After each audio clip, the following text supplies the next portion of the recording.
Hey y'all, I just wanted to share a quick testimonial of mine while it's fresh in my mind and spirit as I'm driving, and that's why the screen is black. But I just wanted to share this quick testimony of my life about what Jesus did for me and what it took for me to fully go after him and give myself to him. There are many Christians who say the prayer, they say a prayer and they say, hey, Jesus, I accept you as Lord and Savior. I believe you died for me and my sins on the cross and were resurrected. And that's amazing. And then you're born again, right? But that's just the very beginning of our salvation walk, friends. And I learned that the hard way and the long way in this life because, I believe God knew me from before he made me. He knew me before he put me in my mother's womb, and he knew my personality. And he knew, I kind of have not rebellious, but a stubborn, I don't know. I have a very strong spirit. Let's put it that way, right? And so he knew what I was going to do before I did it, sins and all.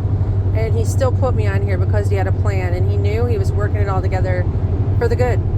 And needless to say, I said that prayer.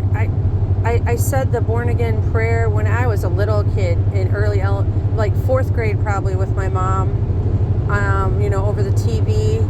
I did it a few different times. We went to Christian events and I would always give my heart to Jesus, So as a young kid, I'm talking even when I was like a little, as little as I can remember, my dad would say prayers with me before I go to sleep. So I always knew who Jesus was. I always loved him and all that. And I had a very pure spirit.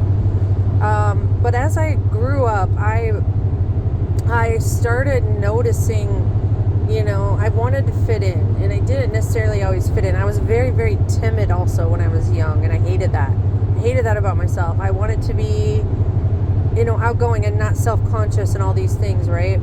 And so I learned how to fit into the world, which is the people who,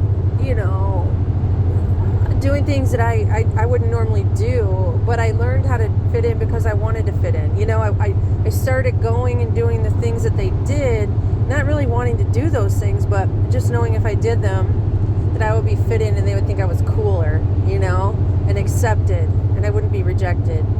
So it started as a young age for me, really wanted to people please, wanting to be accepted and not rejected, but also knowing I was different. And that God gave, I was created different. I had a very sensitive spirit, a very sensitive soul. I could tell, who's good and who's bad automatically. He gave me this sensitive empathy that I believe is a gift, but it was a cursing for a long time too, until I learned how to use it, I could sense people's pain. I could sense when somebody's evil. I could sense when somebody's bad when I was little, and I'd run from them and I'd hide. And my people didn't understand why I acted that way, but I just was like, no, I'm not going to be around certain things and people, and I wouldn't talk around people who I didn't feel I was comfortable with or trust. And I was just created differently because I had that discerning since I was a little girl. And anyways, long story short, I was tired of being I started to learn the world and all the world's things, starting, I'd say probably in junior high and then high school and then beyond, especially in my college years and then beyond. But I started learning and living, the way of the world, rap music, like NWA, ghetto. I'm talking like, I was going, that was what was cool and accepted at the time, right? And so I studied what was cool and accepted, and I began to distinctify myself by being ultra, like fun. I wanted to be the fun girl. So everybody knew me as I grew up later, especially into the college years, as Jamie's fun. Because when I was little, I didn't feel that, I was always goofy and silly, but I wanted to just be fun. And so when people were around me, they had to have fun. That was who I was going to be, because that was who people liked, right? And so I did that for many years, and I really did have fun. The thing is I did have fun. I enjoyed myself, but it was so many simple things I partook in. And it was at the what's that word called, Lord? My spirit and my soul were suffering because of it, because I just wanted to be in and have fun and gratify the flesh. and like the world does, and I became almost the queen of it. And little by little, I was still very non-conformative though, and I just wanted to do and experience things. I was very inquisitive, and I wanted to experience all there was in life, right? But then during this time, I would come home drunk certain nights in college, and the only thing that would be on TV would be, I'd flip through the channels in bed, and there would be like Christian TV, like Benny Hinn would be doing a Benny Hinn healing crusade, and I'd watch that and just be mesmerized, and I would cry. I would give my heart to Jesus the whole time. It was like I was living a double life, right? I really had God, but I really didn't want to live for him, and but I felt very convicted about it at the same time, right? So that was many years of that, basically for the first half of my life, I lived that way until I had an experience in 2016 where God said, this is it. I've had so much grace for you and mercy for you and allowance for you because I know you love me, but I'm not going to allow you to go down this road any deeper. That's it. I take my, he kind of removed his bubble wrap he put around me of safety, right? And I hit rock bottom at that time, and all the things in the world that I set out to do, I failed at. The boyfriend, the job, the living in a big city, doing my own thing. I had to come home and give it all up, and I just felt like I had died. I remember calling my mom and saying, I have to come home. I feel like I just physically died, and that's what it was. It was a spiritual death, not a physical death. But at the same time, that was when my life truly began. I started suffering and learning, and I started reaching out to God, and I said, okay, God, I was like, you got a purpose for me during all this. And so I finally give my all to you. I finally do. I have to. I have no choice to. And so I just said, I'm yours, and so I had to go through many years of healing and just alone time with him.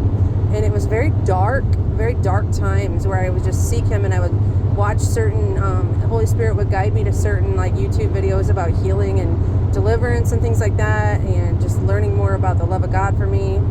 And little by little, the Lord showed me, like, Jamie, the things that you really wanted in life to be accepted, that's the thing that you have to give up to be my disciple. I have a huge calling on your life, a calling that's greater than you could even imagine if you knew. And that's why you've always, you've ran from it, because you knew deep down inside you were different, and you were called, and you were chosen. And like Jonah, you ran from it. But it's time to stop, and you need to face it. And you need to come to me, come to my throne, let me heal you, let me show you deliverance, let me show you who I am and who you are, who I created you to be. And the first thing he said, Jamie, you need to come to terms with rejection. You are going to be rejected. You will not fit in. You will not be accepted, and you will be hated. Not only you won't fit in, you will be hated by many because of who I made you to be and who you are in me. And you didn't want that for a long time, but now it's time to face it. It's time to deal with it. So during that time, it was when he said to me, Jamie, I'm healing you. I gotta teach you to come out of the world, come out of wanting to be in the world, come out of wanting to be accepted by the world, and come into the kingdom of heaven, my kingdom, Jesus, the kingdom of God. And it's much greater than this world. The devil deceived you thinking the world is what it was about, but the reason I put you on this earth was to bring my kingdom here into this world, and my light into this world. And the devil has tricked you for so long through your own desires, and now it's time to come to the end of yourself and give your all to me, so I can transform you into somebody who the world doesn't receive, but those who are mine will receive and will listen to and will gravitate to. He's like, it's a whole opposite lifestyle as you've been living. You lived for the world before, now you're living all for me. And it's going to be the opposite. You're going to have to suffer some, and then but he's like, then I'm going to bring joy in the morning. You know, he's like, it's not all going to be suffering, but you're going to have to pick up your cross, and you're going to have to follow me and deny yourself and let me be the one who lives in and through you. And whatever that entails, it entails. Which, if it means people hate you, if it means that you don't have any friends anymore, it doesn't matter. You do it. And so I did it. And the more I did it, he started showing me. He was healing me. He was delivering me. And he was transforming me into a new creation. Somebody who did not understand before the things of, you know, the kingdom. But as I gave that all up, that's when I could learn them. When I tried to read the Bible before, it just didn't make sense to me because I was looking at it through a worldly lens. And I never knew what it meant to be, stop looking for, you know, happiness in the world. I was like, well, what does that even mean? You know, how people say that to me. And now I truly understand. Once I came to the end of myself and allowed him to transform me, that's when I started truly understanding that. I just did not get it before. And so little by little, God took me out of the world, and he had to kill my need for approval, and he had to heal all the rejection wounds. And that's what, you know, he's done. And then now he's going to raise up. This is the time of my life where he said, okay, Jamie, you've been through the process, an extended, long process of dying to me, letting me mold you and shape you and prune you and refine you. And now I'm going to birth something out of you that you would never imagine is possible. And it's going to be my kingdom that's getting birthed out of you. You know, people just think, okay, I want a husband, a wife, and kids, and that's, you know, a white picket fence, and that's the dream. He's like, no, Jamie, your dream, I gave you something bigger. I'm giving you the kingdom of heaven, and you're going to birth it. And you're going to birth it onto this world.